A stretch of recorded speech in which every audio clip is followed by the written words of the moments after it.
mais qui pour autant reste un maillon important de la chaîne institutionnelle sénégalaise. Qu'est-ce que le Conseil économique, social et environnemental? Quelles sont ses missions, à qui ces avis sont-ils destinés? Ce soir, la présidente du Conseil revient en profondeur sur la feuille de route à elle, assise par le chef de l'État. Madame la présidente, bonsoir.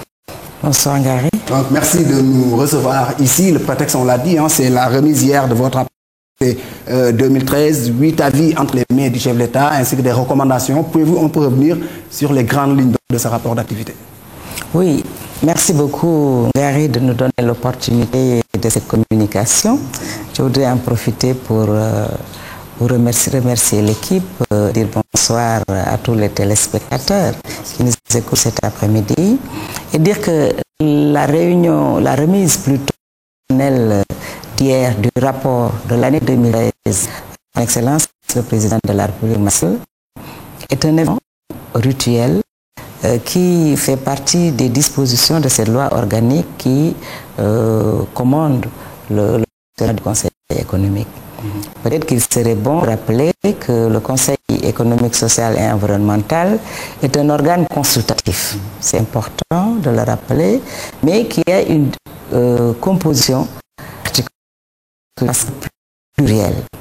Nous avons tous les segments de la société civile, du secteur privé, des associations professionnelles, des regroupements de femmes représentés au sein du Conseil. Donc, à peu près toutes les compétences vives ou des personnalités qui sont identifiées pour leur qualité. Donc c'est une institution qui a plus que jamais l'espace de la République. L'espace de la République, tout à fait. Et sa position est une position de conseil, d'écoute, de veille et d'anticipation. Vous imaginez bien que quand les syndicats sont présents, quand les organisations socio-professionnelles sont présentes, quand le patronat est présent, quand les responsables des politiques sont présents, nous avons un brassage avec l'ensemble des populations sénégalaises.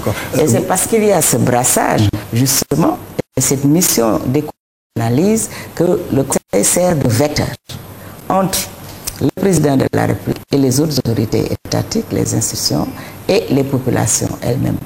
Voilà qui fait que nous avons eu à l'écoute à partir des auditions, en identifiant les problèmes et le vécu des Sénégalais et des Sénégalaises, que nous avons pu cibler des thèmes aussi pointus. On revient sur ces thèmes-là, mais vous déclinez ici une institution importante. Vous êtes la première femme à diriger cette institution-là. C'est un symbole qui est important. Comment vous analysez, vous, ce choix porté sur votre personne par le président de la République? Et la première analyse, c'est, je pense, le critère de confiance.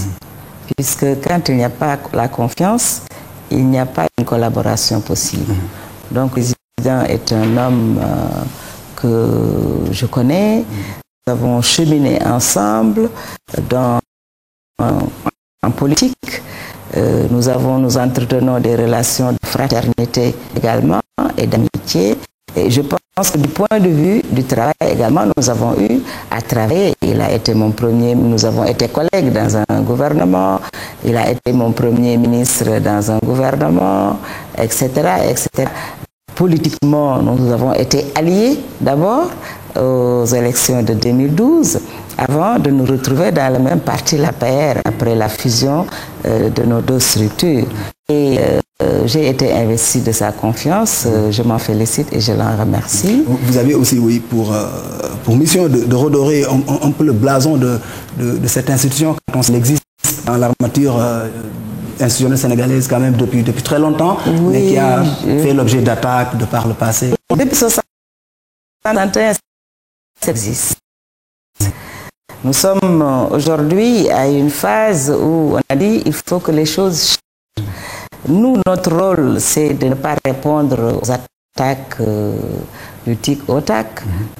Notre rôle est de travailler. Quand on est un conseiller privilégié, on travaille, on réalise, on fait des propositions, on remet à l'autorité et on s'efface. Donc notre rôle, ce n'est pas d'être dans la rue publique. Ce n'est pas d'être dans la rue publique, franchement. Un conseil de l'homme, vous êtes un organe consultatif. Vous devez être saisi souvent par les organes étatiques. Vous avez aussi une très forte capacité d'autosaisine et qui a fait que sur les 8 avis que vous avez déclinés, je pense tous procèdent de cette autosaisine. Elles procèdent exclusivement d'une autosaisine. Et ce que nous avons fait dans le premier trimestre également de 2014 relève exclusivement de l'autosaisine. Ce que nous sommes en train de faire dans le cadre de la deuxième session relève d'une autosaisine. Nous venons d'avoir une de Monsieur le Président de la République sur les marchés, sur les problèmes de régulation des marchés. Parce qu'il y a beaucoup de lenteur à ce niveau. Il y a beaucoup de lenteur et je pense avec le recul que nous avons, le Président a parlé même de la neutralité du Conseil au vu de sa composition. Donc nous sommes, je pense, bien placés pour faire des études, d'autant que l'expérience montre également que la transparence, oui, mais blocage, non. Il y a des écueils, certes, il y a des avantages comme des inconvénients. Donc on est à l'heure de l'évaluation. Et il nous a doté aujourd'hui de cette... Là, vous avez même pour une fusion de la DCMP et de la oui, déjà, on se demandait s'il n'était pas mieux en termes d'avis, de mettre ensemble les deux structures, DCMP et la DCMP. Et là, il nous demande mieux, il nous demande réellement une évaluation, puisque nous avons des projets, de l'argent est disponible, mais avec les procédures, on peut aller d'année en année. L'exemple qu'il a cité hier est un exemple patent, et je pense que c'est la meilleure demande, c'est la meilleure saisine que nous aurons eue des 2 années. Et on revient sur les 8 thématiques autour desquelles vous avez travaillé cette année. Comment est-ce que vous avez procédé pour identifier ces 8 thématiques-là? Vous savez, quand on est venu ici, on insistait sur l'organisation du travail, la méthode et la qualité. Peut-être que c'est par des formations professionnelles, mais également un sacerdoce pour nous.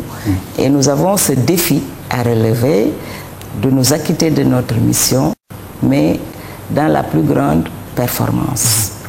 Avec l'aide du Conseil, nous avons estimé qu'il fallait également nous doter d'outils performants qui puissent nous permettre de travailler. Parce que quand on est exigeant, il faut avoir les outils. Les premiers outils, ce sont les outils humains, des hommes dont les profils répondent à ce que nous demandons. Déjà, au sein du Conseil, nous avons des profils, mais à côté, il faut que les choses marchent de manière permanente et régulière. Donc, nous n'avons pas attendu que les choses viennent d'elles-mêmes. C'est anticipé. Nous avons anticipé, aussi bien en élaborant un guide, par exemple, du conseiller, pour qu'on sache ses missions. Nous avons ici un guide pratique du conseiller, le voyez. Nous avons travaillé également sur un schéma du déroulement des travaux quand il s'agit d'autosaisine ou quand il s'agit d'une saisine. Nous avons listé des études intéressantes et qui peuvent nous aider dans les auditions quand il s'agit de travailler ces questions techniques. Nous avons promis de disposer de mémoires de travaux de la commission en guise d'incitation du travail et de la participation de chacun de nous, parce que c'est une responsabilité qu'il faut exercer et chaque commission doit en avoir. Voilà. Et ensuite, nous avons dit qu'il fallait également avoir un accompagnement. À côté de l'accompagnement technique, il fallait